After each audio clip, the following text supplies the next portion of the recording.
Ako si Israel, otis ng batang 90s. Hindi ko pa alam kung anong gusto kong gawin sa buhay. Pinagdadaanan ko. Tara, samahan mo ako. Daily vlog number 5, cutting grasses. At may katagalan na nga rin nung huli ako nag-grass cutter. Kaya naman ang hirap na niya buhayin. Parang may naamoy ako hindi maganda.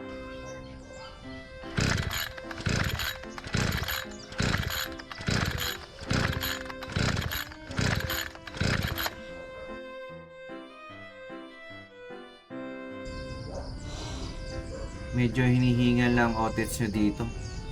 Sumasabit kasi yung abs ko. Tinignan ko yung linya ng starter pero nakakabit naman at okay.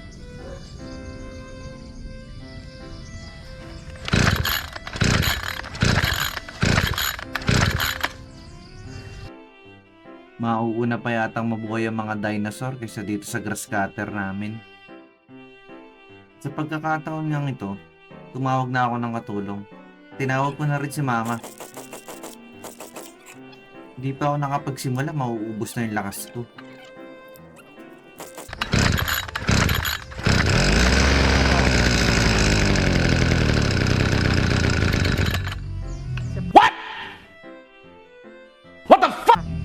At dito nga akala ko tuloy-tuloy na. Akala ko siya na. Di pa pala.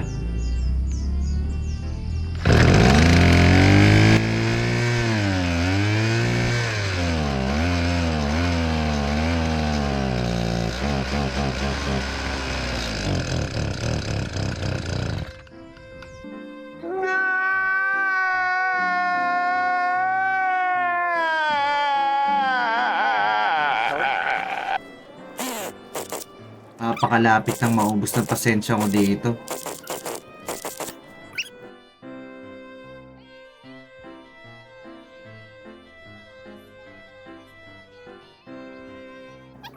Hindi ko lang maihagis yung grass cutter kasi nandito pa si mama. Aminin natin, may mga kagamitan tayo na kailangan ng kaltok para gumana. Tulad ng remote. Okay ka lang? Masarap ba ang tulog mo?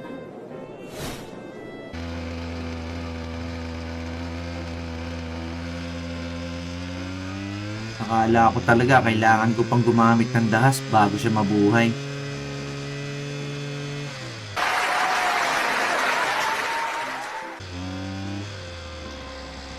At kapag ganito na ang tunog niya, alam kong tuloy-tuloy na siya. Hindi kagaya ng relasyon nyo. Ang galing mo, Argoy! Ang galing! Sa una lang masaya. At dito nga, nag-ready na rin ako ng panlaban sa init.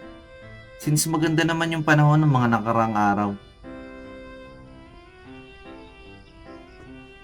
Sayang ang skincare ko pagka mabibilad lang din sa araw.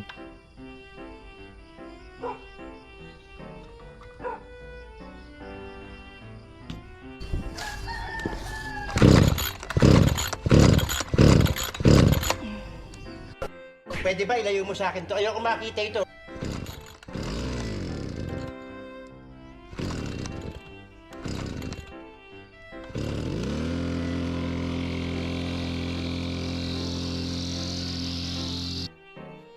At yun nga, nagsimula na.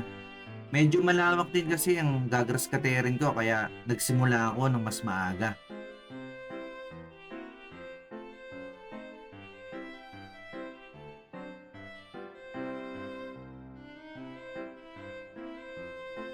A few moments later.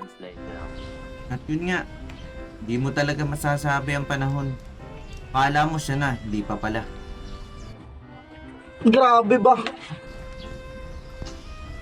Mainit naman ng mga nakarang araw. Siguro may mag-airsoft ngayon kaya umulan.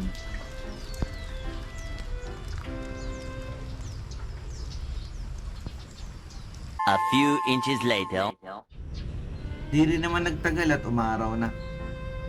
Medyo na-delay lang yung oras ko. Kasi ang target ko matapos ng maaga.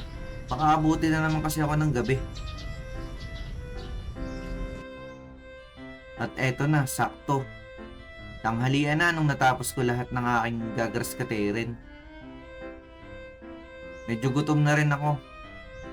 Sabi ni mama, may reward daw siya sa akin.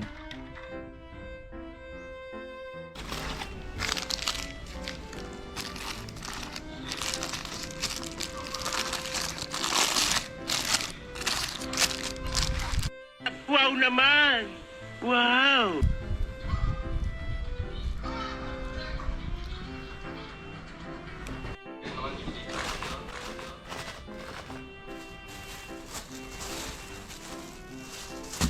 Pambihira naman.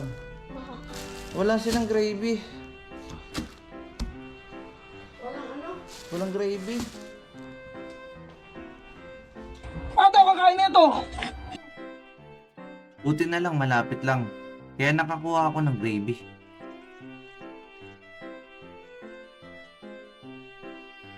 Two hours later.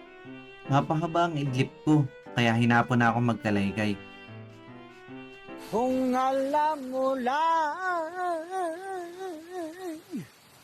na mahal pa kita,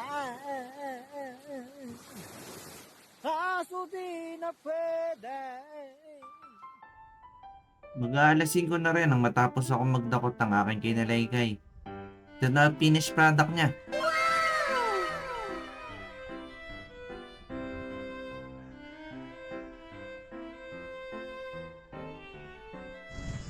At alam mong nasa probinsya ka, pag nagsusunog yung kapitbahay mo pagkatapos mong magsampay,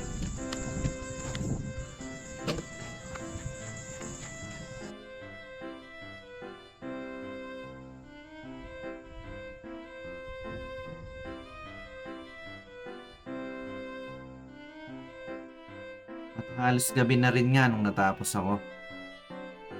At ito naman ang reward ko sa sarili ko. Hanggang dito na lang. Hanggang sa muli. Paalam.